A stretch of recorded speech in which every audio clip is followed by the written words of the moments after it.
Hello guys, welcome to the IGNOU MBA section of the channel H2O Chemistry।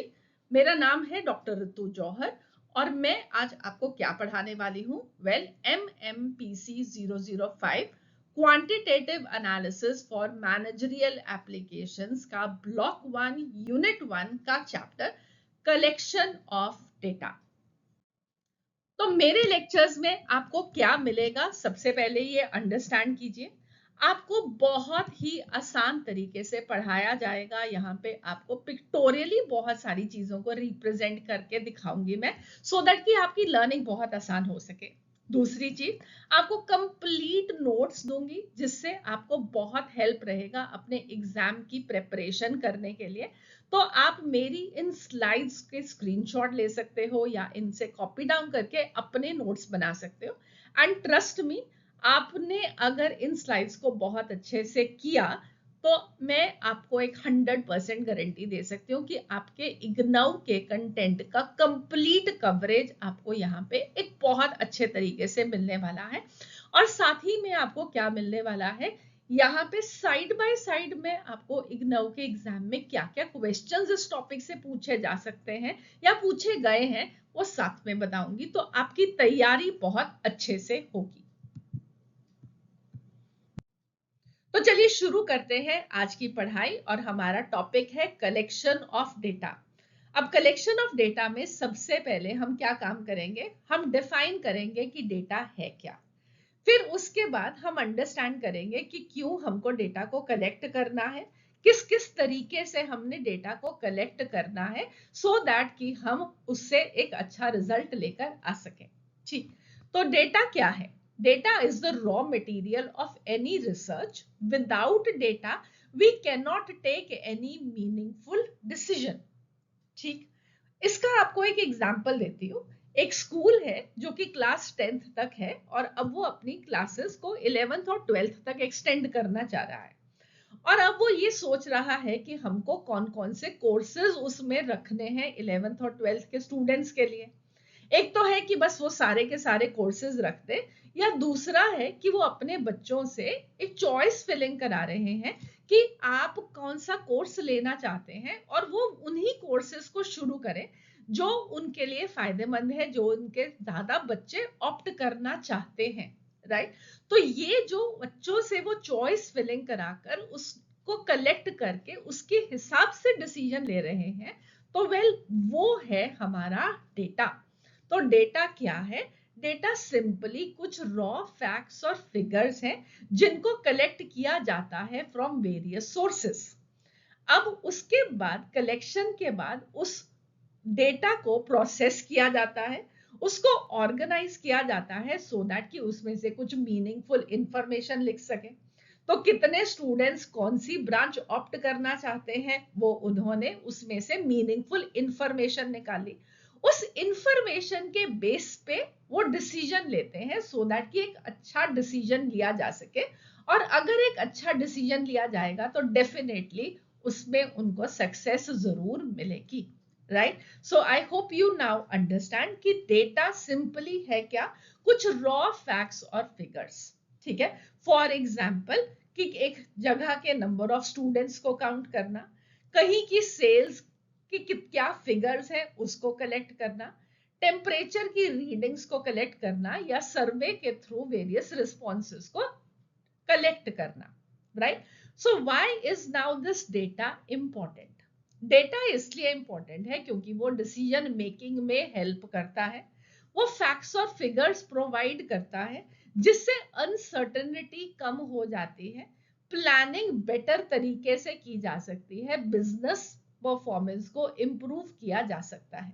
ठीक है, तो आप क्या याद रखेंगे? आप याद ये रखेंगे कि अगर डेटा गलत होगा तो एनालिसिस गलत होगा और डिसीजन गलत होगा, इसलिए हमको बहुत ही अच्छा डेटा कलेक्ट करना है।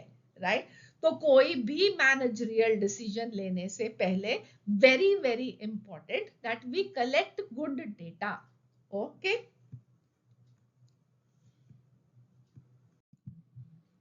सो नेक्स्ट, अब यहाँ पे आपके लिए एक इम्पॉर्टेंट एग्जाम क्वेश्चन भी बन जाता है कि डेटा होता क्या है और आप उसको सूटेबल एग्जाम्पल्स के साथ एक्सप्लेन करो। तो इम्पॉर्टेंट, आप उसका पहले मीनिंग लिखो, आप डेफिनेशन लिखो डेटा की कि data are facts and figures collected for a specific purpose. ये रॉ मटेरियल है जो कि जिसे हम प्रोसेस करेंगे वो हमको मीनिंगफुल इंफॉर्मेशन देगा। फिर आप उसके कुछ एग्जाम्पल्स लिख लो, जैसे कि number of students, sales, temperature हमने अभी डिस्कस किए, तो आप कोई भी यहाँ पे एग्जाम्पल्स लिख सकते हो कि डेटा क्या है। तो पूरा चैप्टर के बाद तो आपके लिए बहुत आसान हो जाएगा इस एग्जाम्पल्स लिखना। और फिर आप उसके इंपॉर्टेंस लिख दो कि ये आपको डिसीजन मेकिंग, प्लानिंग एटसेट्रा में हेल्प करने वाला है। ठीक है, सो इम्पॉर्टेंट कि आप स्कोर कैसे अच्छा करेंगे, हर एक चीज को पॉइंट में लिखो, क्लियर एग्जांपल्स दो और फाइनली कंक्लूडिंग लाइंस लिखो एक दो, जो कि आपको बहुत अच्छे मार्क्स देता है। सो अगर ये सपोजेडली एक 5 मार्क का क्वेश्चन आया तो मीनिंग के 2 मार्क्स, एग्जांपल्स के 2 मार्क्स और इंपॉर्टेंस का 1 मार्क। सो नेक्स्ट अब हम मूव करते हैं कि टाइप्स ऑफ डेटा क्या है। ठीक है, सो डेटा है फैक्ट्स और फिगर्स। अब हम इस डेटा को क्लासिफाई करने वाले हैं into 2 types on the basis of source of collection. किस तरीके से हम उसको कलेक्ट करें उसके बेसिस पे हमारे पास 2 तरह का डेटा है। एक होता है प्राइमरी डेटा, एक होता है सेकेंडरी डेटा। प्राइमरी डेटा वो डेटा है जो कि इन्वेस्टिगेटर खुद कलेक्ट कर रहा है, ये उसका फर्स्ट हैंड डेटा है, उसने ही सारा का सारा कलेक्ट किया है। So this is collected for the specific purpose of study. तो आप जिस चीज के लिए डेटा कलेक्ट कर रहे हैं, आप जिस प्रोजेक्ट के लिए कर रहे हैं, जिस रिसर्च के लिए कर रहे हैं, उसको आप खुद ही कलेक्ट कर रहे हैं, तो उसका एक स्पेसिफिक पर्पस है, वही प्रोजेक्ट जिसपे आप काम कर रहे हैं। सो इस पे कंप्लीट कंट्रोल रहता है इन्वेस्टिगेटर का। सो यहाँ पे एग्जांपल्स हैं कि आप कुछ सर्वे कर सकते हैं, इंटरव्यू कर सकते हैं, ऑब्जर्व कर सकते हैं, देन क्वेश्चनेयर बना सकते हैं, एक्सपेरिमेंटेशन कर सकते हैं, जिसको हम 1 by 1 अभी डिटेल में डिस्कस करेंगे। Then the secondary data, secondary data is already collected by someone else, मतलब कि इसको किसी और ने किसी एक और रिसर्च के लिए, किसी और प्रोजेक्ट के लिए ऑलरेडी कलेक्ट किया हुआ है। ठीक है, उसे आप कलेक्ट नहीं कर रहे हैं, आप उसके डेटा को ही यूज करने वाले हैं। ठीक है, तो वो डेटा किसी और ने किसी और काम के लिए कलेक्ट किया था और आप अब अपने काम के लिए उसको यूज करने वाले हो, बट ये अब डेटा आपके कंट्रोल में नहीं है क्योंकि इसे आपने कलेक्ट नहीं किया। फॉर एग्जाम्पल, बुक्स में कुछ डेटा है, जर्नल्स में है, कुछ गवर्नमेंट की रिपोर्ट्स में है, किसी वेबसाइट पे है, न्यूज़पेपर पे है, मैगजीन में है, तो ये डेटा किसी और काम के लिए कलेक्ट किया गया जिसे आप यूज करने वाले हैं। जबकि प्राइमरी डेटा आपने खुद कलेक्ट किया है अपने ही प्रोजेक्ट के लिए, अपनी ही रिसर्च के लिए, right. So just remember, primary is first hand which has been collected by you and secondary is second hand which is collected by others। ठीक है, तो प्राइमरी डेटा ओरिजिनल है, स्पेसिफिक है, सेकेंडरी डेटा अवेलेबल है but वो general है। और हमेशा याद रखना कि आपका डेटा अच्छा होना चाहिए, तभी आप अच्छे डिसीजंस ले पाएंगे। सो प्राइमरी डेटा पर अगर आपको एक नोट लिखना होगा तो आप क्या लिखेंगे? Primary data is the data collected first hand by the investigator for the specific purpose of the study. इसका मतलब क्या है कि ये डेटा आप इन्वेस्टिगेटर खुद फ्रेशली कलेक्ट करते हो, ये पहली बारी कलेक्ट किया जा रहा है और ये आपकी स्पेसिफिक रिसर्च स्टडी के लिए ही कलेक्ट किया जा रहा है। फीचर्स क्या लिख सकते हैं आप इसमें? This is collected first hand by the investigator, ये ओरिजिनल है, मोस्ट रिलायबल है क्योंकि इसे आपने ही कलेक्ट किया है। Collected for a specific purpose, this is under complete control of the investigator, और ये ज्यादा टाइम कंज्यूमिंग प्रोसेस हो सकता है जो कि दिक्कत की बात है, और ये महंगा भी होगा क्योंकि आप सारा का सारा डेटा खुद कलेक्ट कर रहे हैं। ठीक है, तो हम इसको क्यों यूज करते हैं जब ये टाइम कंज्यूमिंग है, ये कॉस्टली है? तो वेल, जहां पे डेटा एक्यूरेसी चाहिए या आपको बिल्कुल अप टू डेट डेटा चाहिए अपने रिसर्च प्रोजेक्ट के लिए, तो आप ये डेटा कलेक्ट करेंगे, and this is to suit the specific needs of the study. Examples में you can do surveys, personal interview, observation, experimentation focus group discussion जिसको हम 1 by 1 अगेन डिटेल में डिस्कस करेंगे। तो फिलहाल important, primary is first hand collected by you and first hand data is always most भरोसेमंद। ठीक है, तो की takeaways for you, primary data original है, स्पेसिफिक है, इन्वेस्टिगेटर खुद कलेक्ट कर रहा है, बट प्रॉब्लम क्या है, it is time consuming and costly but more reliable. So next is secondary data. Secondary data is the data already collected by others for some other purpose and used by the researcher for his study. So इसके key features क्या होंगे? This is already collected by someone else. कोई और already उसको collect कर चुका है। क्यों collect किया? उसने अपने study के लिए किया, किसी और काम के लिए किया। तो ये आपके लिए नहीं कलेक्ट किया गया था, किसी और काम के लिए कलेक्ट किया गया था, बट आपको वो यूजफुल लग रहा है इसलिए आप उसको यूज कर रहे हैं। बट यहाँ पे अगेन ये आपके कंट्रोल में नहीं है, इन्वेस्टिगेटर के कंट्रोल में नहीं है। बट एडवांटेज क्या है, ये इजीली अवेलेबल है, आपको खुद से उसको कलेक्ट करना नहीं है, जनरल है ये in nature, it saves time and it is going to save a lot of money. ठीक है, तो sources books and journals, government reports, census data, newspaper, magazine, website, online sources, company annual reports, library के records। Advantages क्या होंगे secondary data के? Readily available है, economical है, time save करेगा, effort energy को save करेगा और preliminary study आप कर सकते हैं इसकी help के साथ। Limitations क्या है कि ये accurate हो सकता है, ना हो, अप टू डेट नहीं होगा, बिल्कुल लेटेस्ट डेटा नहीं है, may not be relevant to the current study, data तो है बट आपकी स्टडी के लिए वो रेलिवेंट है या नहीं, well are not under the control of the investigator, आपके कंट्रोल में तो नहीं है क्योंकि आपने उसको डेटा को कलेक्ट खुद से नहीं किया था, and comparability may be an issue. ठीक है, सो की टेक अवे आपके लिए क्या है, सेकेंडरी डेटा अवेलेबल है, जनरल है, इकोनॉमिकल है, but may not be fully suitable as is the first hand data. ठीक है, तो सेकेंड को आप कैसे याद रख सकते हो, तो S is someone, E is else, collected other not data. ठीक है, सो कुछ और किसी इंसान का कलेक्टेड डेटा है, आपका अपना तो डेटा ये नहीं है। So use secondary data wisely with proper evaluation. So अभी जो हमने सीखा उसके बेस पे आपसे एग्जाम में क्या क्वेश्चन पूछा जा सकता है, what is data, what is primary data, what is secondary data, या आपको पूछा जा सकता है कि डिस्टिंग्विश करो प्राइमरी और सेकेंडरी डेटा में, जो कि आप एक बहुत सुंदर टेबल की फॉर्म में लिख सकते हैं। तो जल्दी से पॉइंट्स को रिवाइज करते हैं। सबसे पहले प्राइमरी डेटा का meaning is data collected by the investigator first hand. Secondary data, it is data already collected by someone else. Source, ये data investigator collect करता है for the specific purpose of his study, जबकि secondary data को किसी और ने collect किया है किसी और purpose के लिए। ये वाला डेटा इन्वेस्टिगेटर के कंट्रोल में होगा, जबकि secondary data is not under the control of the investigator. Primary data costly है, टाइम कंज्यूमिंग है, जबकि सेकेंडरी डेटा चीप है और टाइम सेव करेगा। एक्यूरेसी के मामले में primary data is going to be more accurate and reliable than the secondary data. Examples, primary data को कलेक्ट करने के लिए इन्वेस्टिगेटर कुछ सर्वे कर सकता है, इंटरव्यू कर सकता है, कुछ ऑब्जर्व करके कलेक्शन कर सकता है, क्वेश्चनेयर के फॉर्म में कर सकता है, जबकि सेकेंडरी डेटा को वो बुक्स में से, जर्नल्स में से, कुछ रिपोर्ट्स, वेबसाइट, न्यूज़पेपर्स में से कलेक्ट कर सकता है। तो टेबल के फॉर्म में लिखा हुआ आपका ये कंपैरिजन ऑब्वियस है कि आपके एग्जामिनर को जरूर अच्छा लगेगा, पॉइंट्स बहुत नीटली एक्सप्लेन होंगे तो आपको मार्क्स भी बेटर मिलेंगे।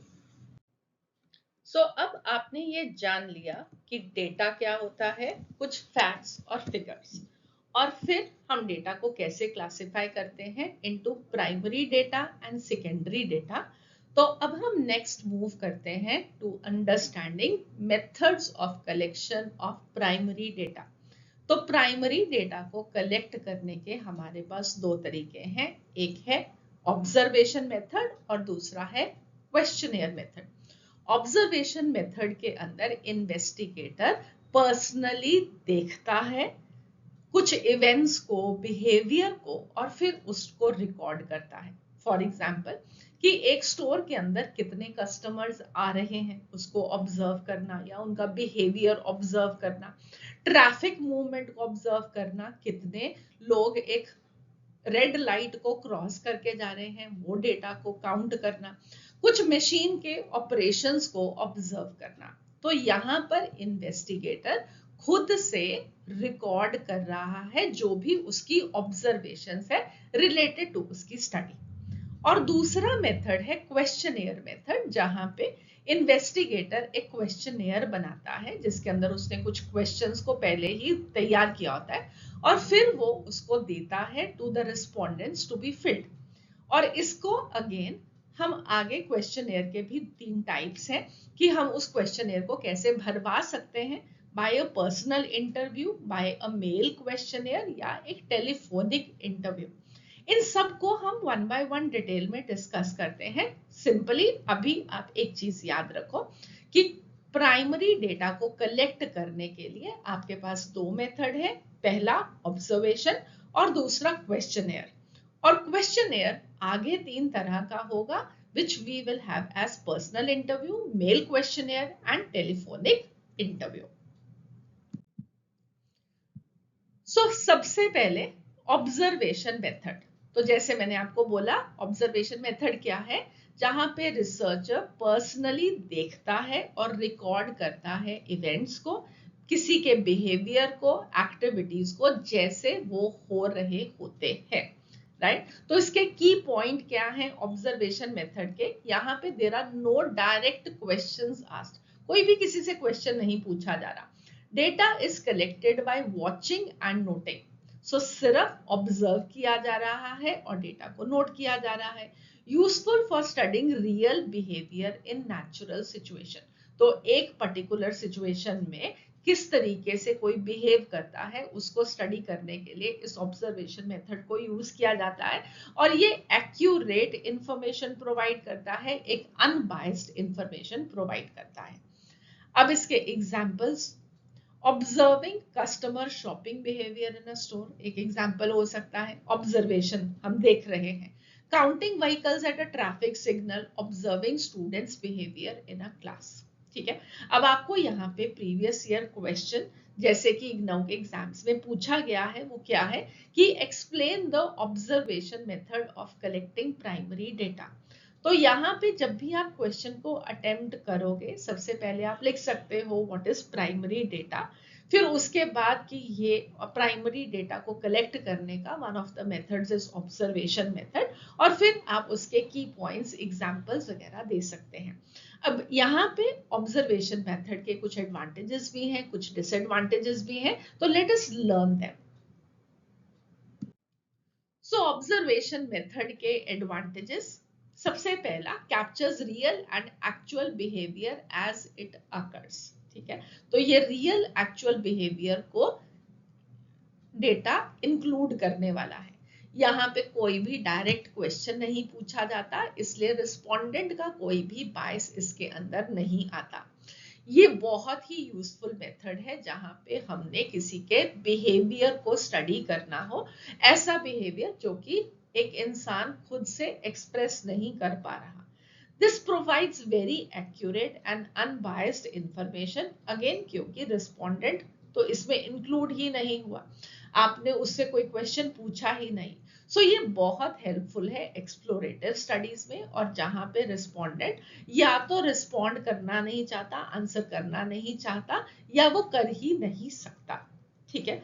अब एडवांटेजेस के कंपैरिजन में अगर हम इसकी लिमिटेशंस को देखें तो इसकी डिसएडवांटेजेस में आपके पास क्या कुछ आएगा कि रिस्पोंडेंट का बायस तो नहीं है, बट ऑब्जर्वर का बायस तो अभी भी इस डेटा को अफेक्ट कर सकता है। Some activities can not be observe, जरूरी तो नहीं है कि हर एक्टिविटी को ऑब्जर्व ही किया जा सकता है, बहुत सारी ऐसी चीजें होती है जो हम ऑब्जर्व ही नहीं कर पाते बट हमारे को उसका भी डेटा चाहिए होता है। ये टाइम कंज्यूमिंग प्रोसेस है, और क्योंकि टाइम कंज्यूमिंग प्रोसेस है, बहुत ज्यादा एफर्ट लगेगा, तो ये कॉस्टली भी होने वाला है। और रिकॉर्डिंग एंड इंटरप्रिटेशन की एरर्स इसमें भी हो सकती हैं। ठीक है, सो ये है आपके पास इन अ नटशेल ऑब्जर्वेशन मेथड, जिससे हम प्राइमरी डेटा को कलेक्ट करते हैं by just observing real actual occurrences behaviors taking place.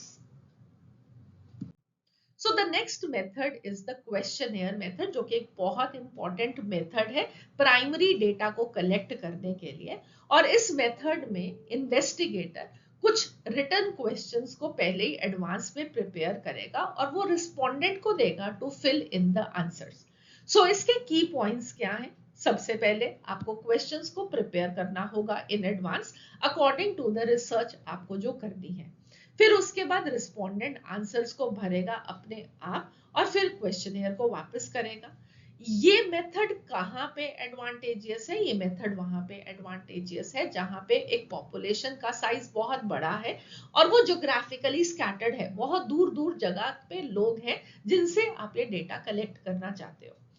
और क्योंकि आप इसको आसानी से बाय वेरियस वेज भेज सकते हो, इसलिए ये इकोनॉमिकल बन जाता है और टाइम को सेव करता है। Then this provides a standardized information which is easy to compare. सब लोगों से एक जैसे क्वेश्चन पूछे जा रहे हैं और उनके आंसर्स को आप कंपेयर कर सकते हो आसानी से। बट इसका डिसएडवांटेज क्या है? इसका डिसएडवांटेज ये है कि ये रिस्पोंडेंट की लिटरेसी, उसकी क्या एजुकेशन है उसके ऊपर डिपेंड करेगा और उसके इंटरेस्ट क्या है उसके ऊपर उसका बायस होगा। ठीक है, सो अब इंपॉर्टेंट तरीका क्या है क्वेश्चनियर मेथड का? वंस अगेन आप सबसे पहले क्वेश्चनियर को प्रिपेयर करोगे, कुछ क्वेश्चंस ऑलरेडी आप पहले बनाओगे जिसको आपने रिस्पोंडेंट को देना है। फिर आप इसको रिस्पोंडेंट को भेजोगे बाय डिफरेंट वेज, जिसे अभी हम वन बाय वन डिस्कस करेंगे। फिर रिस्पोंडेंट अपने आंसर देगा और कंप्लीटेड क्वेश्चनियर आपको वापस करेगा और अब आप इस डेटा को कंपाइल करोगे और फिर उसके बाद उसको एनालाइज करोगे फॉर योर स्टडी। ठीक है, एग्जाम्पल्स देखते हैं कुछ क्वेश्चनियर मेथड के। जैसे कि अगर एक आपको सर्वे करना है कि कस्टमर सेटिस्फैक्शन कैसी है एक जगह की, तो आप उसको एक क्वेश्चनियर बना सकते हो और कस्टमर से उसका सर्वे कर सकते हो कि उनको कि प्रोडक्ट कैसा लगा एंड सो ऑन। फिर आपको एक स्टूडेंट से कोर्स के बारे में एक फीडबैक कलेक्ट करना है, अगेन आप एक क्वेश्चनियर मेथड के थ्रू कर सकते हो। फिर आपको किसी भी पॉलिटिकल या सोशल इशू के ऊपर किसी का एक ओपिनियन पोल चाहिए है, तो अगेन आप क्वेश्चनियर मेथड को यूज कर सकते हो। और फिर अगर किसी भी टॉपिक पे, हेल्थ अवेयरनेस के टॉपिक पे आपसे लोगों को पूछना है, उसकी जानकारी को चेक करना है, तो आप क्वेश्चनियर मेथड को यूज कर सकते हो। सो मोटे तौर पे आप इसको कहाँ पे यूज करने वाले हो? जहां पे इन्वेस्टिगेशन का एरिया बहुत बड़ा है, जहां पे रिस्पोंडेंट बहुत दूर दूर रहते हैं, जहां पे क्वेश्चंस आप इजीली पूछ सकते हो और वो आसान है किसी के लिए समझने, कॉम्प्लिकेटेड क्वेश्चंस और उनके कॉम्प्लिकेटेड आंसर्स नहीं है, और जहां पे कॉस्ट और टाइम बहुत इंपॉर्टेंट फैक्टर्स है, आप इस क्वेश्चनियर मेथड को यूज करोगे। और ये आपको इग्नोउ के एग्जाम में क्वेश्चन में पूछा भी जा सकता है, describe the questionnaire method of collecting primary data, जहां पे आपको इस मेथड का मीनिंग लिखना है, इसके स्टेप्स लिखने हैं, इसके एडवांटेजेस लिमिटेशंस लिखने हैं और इसके एग्जांपल्स को बताना है। अगर आप एक डायग्रामेटिक फॉर्म में देंगे, फ्लो चार्ट बनाएंगे, तो डेफिनेटली आपको एक बेटर स्कोर भी मिलेगा। सो नेक्स्ट अब हम अंडरस्टैंड करते हैं कि ये जो क्वेश्चनियर हमने बनाया उसको किस तरीके से रिस्पोंडेंट से भरवाया जा सकता है। सो उसके 3 तरीके हैं, जिसमें सबसे पहला तरीका है पर्सनल इंटरव्यू। ठीक है, इसमें जो इन्वेस्टिगेटर है या इंटरव्यूअर है वो फेस टू फेस बैठा है रिस्पोंडेंट के साथ और उसको क्वेश्चंस पूछता जा रहा है according to the questionnaire that has been made और उसके रिस्पॉन्सेस को रिकॉर्ड करता जा रहा है। राइट, सो सबसे पहला स्टेप तो अगेन वही होगा कि क्वेश्चनियर को बनाना है। फिर उसके बाद सेकंड स्टेप आएगा कि क्वेश्चंस को पूछना है according to the questionnaire one by one. फिर रिस्पोंडेंट जो भी आंसर दे रहा है उनको रिकॉर्ड करते जाना है और फिर फाइनली इस डेटा को कंपाइल करके एनालाइज किया जाएगा। ठीक है, तो इसके की पॉइंट्स क्या हो गए इस मेथड के कि सबसे पहले डायरेक्ट और पर्सनल इंटरेक्शन है between the interviewer and the respondent. Questions को पूछा जा रहा है और साथ ही में उसके आंसर्स को रिकॉर्ड किया जा रहा है बाय द इंटरव्यूअर। ये बहुत ज्यादा इंपॉर्टेंट बन जाता है, स्पेशली जब आपका रिस्पोंडेंट इलिटरेट हो, वो क्वेश्चंस के साथ फेमिलियर नहीं है, उसको पढ़ के क्वेश्चंस खुद से समझ में नहीं आएंगे। This provides more complete, accurate and reliable information, क्योंकि आपने एक एक क्वेश्चन रिस्पोंडेंट को समझाया है और उसके आंसर्स को खुद से रिकॉर्ड किया है।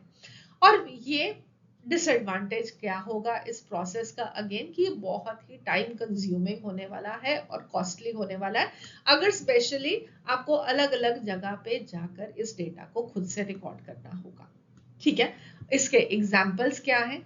एक रिटेल स्टोर के ऊपर आपने वहां पे क्वेश्चनियर रखा हुआ है जिसको पूछा जा रहा है फ्रॉम द कस्टमर कि उनका परचेज कैसा रहा। आप एम्प्लॉइज को इंटरव्यू कर रहे हो about the job satisfaction in an organisation, वहां पे इस पर्सनल इंटरव्यू को यूज किया जा सकता है। या फार्मर से आपको इस इंफॉर्मेशन को कलेक्ट करना है कि क्या प्रॉब्लम्स हैं जो कि वो एग्रीकल्चर में फेस कर रहे हैं। ठीक है, सो अगेन क्वेश्चन कैसा हो सकता है कि आपको पर्सनल इंटरव्यू मेथड पे एक नोट लिखने को आ जाए, तो यहाँ पे अगेन आप क्या करोगे, सबसे पहले आप लिखोगे कि प्राइमरी डेटा क्या होता है। प्राइमरी डेटा को कलेक्ट करने के आपके पास दो मेथड्स हैं और उनमें आगे personal interview as a method of filling the questionnaire को आप एक्सप्लेन करोगे, जहां पे आप इसका मीनिंग लिखोगे, आप कैसा प्रोसेस यूज करते हो, इसके एडवांटेजेस क्या है, इसके डिसएडवांटेजेस क्या है, और कुछ एग्जांपल्स आप अगेन साथ में दोगे। क्वेश्चनेयर को भरने का दूसरा तरीका, मेल द क्वेश्चनेयर। जैसे कि नाम से मालूम लग ही रहा है, तो इस मेथड में क्या करना है, क्वेश्चनेयर को बनाना है और रिस्पोंडेंट को मेल करना है, जो कि इसको फिल करके वापस इन्वेस्टिगेटर को भेज देगा। तो प्रोसेस क्या हुआ, नंबर 1 क्वेश्चनेयर को बनाना, नंबर 2 रिस्पोंडेंट को मेल करना, नंबर 3 रिस्पोंडेंट का आंसर्स को भरना, नंबर 4 रिस्पोंडेंट वापस भरे हुए क्वेश्चनेयर को इन्वेस्टिगेटर को भेजे, और फिर लास्टली अगेन डेटा को कंपाइल करके उसको एनालाइज किया जाए। सो इसके की पॉइंट्स क्या होंगे, सबसे पहले रिस्पोंडेंट को क्वेश्चनेयर बाय पोस्ट जाना है, बाय मेल जाना है। सो बाय मेल ईमेल आईडीज के थ्रू अगर आपके पास हो तो आप उसको मेल भी कर सकते हो, आपके पास एड्रेस है, आप उसको पोस्ट कर रहे हो, किसी भी तरीके से आप उसको मेल कर रहे हो। ठीक है, फिर रिस्पोंडेंट उसको भरेगा, तो अगेन यहाँ पे ध्यान रखना कि रिस्पोंडेंट उसको अपनी विल पे भरेगा, अपनी कन्वीनियंट टाइम पे भरेगा, और फिर वो अपने ही कन्वीनियंट टाइम पे उसको वापस भेजेगा। तो इस प्रोसेस में कुछ टाइम लग सकता है। ये कहाँ पे कन्वीनियंट है, जहां पे पॉपुलेशन लार्ज है और जोग्राफिकली बहुत ही दूर दूर लोग रहते हैं। ठीक है, और ये अगेन यूजफुल है जहां पे रिस्पोंडेंट लिटरेट है, पढ़ा लिखा है, वहीं पे ये यूजफुल होगा। जबकि पर्सनल इंटरव्यू आप वहां पे भी यूज कर पाए थे जहां पे आपकी पॉपुलेशन इलिटरेट थी। तो ये पॉपुलेशन आपके क्वेश्चंस को पढ़ने लायक होनी चाहिए, तभी आपको इसका फायदा होगा। और ये अगेन रिलेटिवली इकोनॉमिकल है, क्योंकि आप इसको आसानी से भेज सकते हो। और इसका एक और एडवांटेज ये है कि यहाँ पे रिस्पोंडेंट एनोनिमस भी रह सकता है, उसके बारे में किसी और को इंफॉर्मेशन नहीं होगी कि ये डेटा आपने किससे भरवाया है।